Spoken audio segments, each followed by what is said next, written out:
Every idea starts with a few big questions. The two questions that we wanted to answer were, what kind of education leads to career success? And how do we instill a love for learning in each child?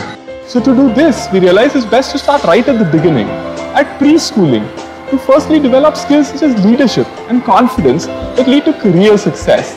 And to secondly find each child's unique interests so that we can instill a love for learning. From this decade-long journey, which began with Vishwajot High School, Wunderbar Kids was born. The school needed to have a new goal.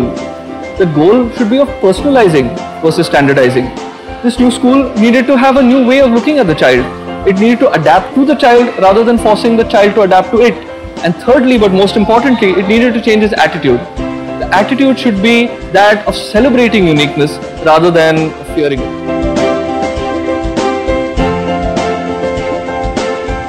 I'm often asked why kids at Wunderbar are so expressive. The answer is actually quite simple. It's because we teach English very differently. We create an environment for kids where they are surrounded with English all the time. So using techniques like your word wall or name tags or object tags, we expose the children to letters and alphabets and words so that they learn very, very naturally.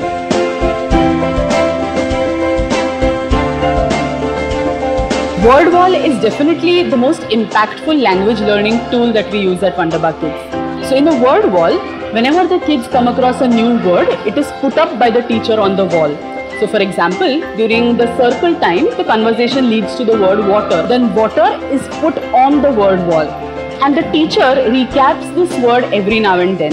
So what happens is that the children learn to read this word as a whole or as a picture rather than breaking it up as individual letters. Even while learning their ABCs, we have created stories around each character. So for example, C is clever cat and clever cat is very cute and she comes in a car. As a part of immersion, not just our teachers talk to the kids in English, but their informal communication between the teachers or between the teacher and the maushi or teacher and the principal is also in English. Our curriculum ensures that children own the English language despite the fact that they have never been exposed to it before.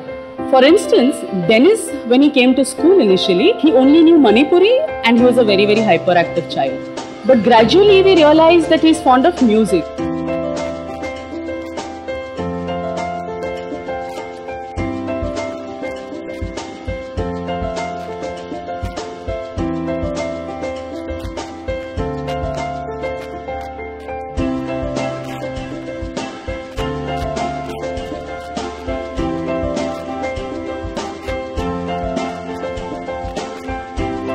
At Wunderbar Kids, we use interesting techniques like this show and tell, which help build the confidence of kids. We ask the children to get their favorite toy or a picture that they have made or any object from home, and then they talk about it in front of the class. So they stand on a raised platform and describe the object in detail. So even for 2 and 3-year-olds who have just started talking, it is a big achievement. Clock show the time. This time is a 10:10. 1, 2, 3, 4, 5, 6, 7, 8, 9, 10, 11, and 12. That's 12 numbers. I love my. Schools often view hyperactivity as a problem of the child. You have a problem, they'll say. At Wunderbar, instead of telling you have a problem, we'll actually be listening to you. We listened to Dennis, and Dennis told us he loved music. So we used music to draw him in. Some others tell us they love to paint, and yet others to dance. We use each child's interest to make sure that each child is engaged and each child is happy. Some kids like Arnav who are restless want to do activities which include body movement, like dancing or games which include a lot of running and jumping. So for these kind of children, we've designed activities which include the whole body to teach concepts like counting, shapes and patterns to channelize their energy effectively. Some kids respond to art very well, and we use a very interesting technique called wet on wet painting to tap their energy.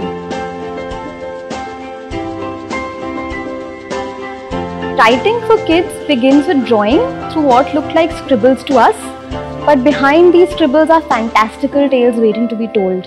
If you ask, you might learn that a little blob might be a dinosaur, A wonky line might be a banana and half-drawn circles might be the father. So every scribble is decoded.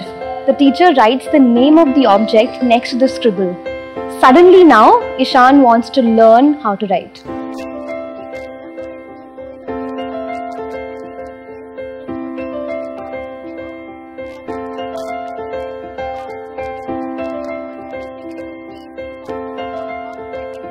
So far, we've reached 3,000 kids. And by 2020, we plan to transform 100,000 lives.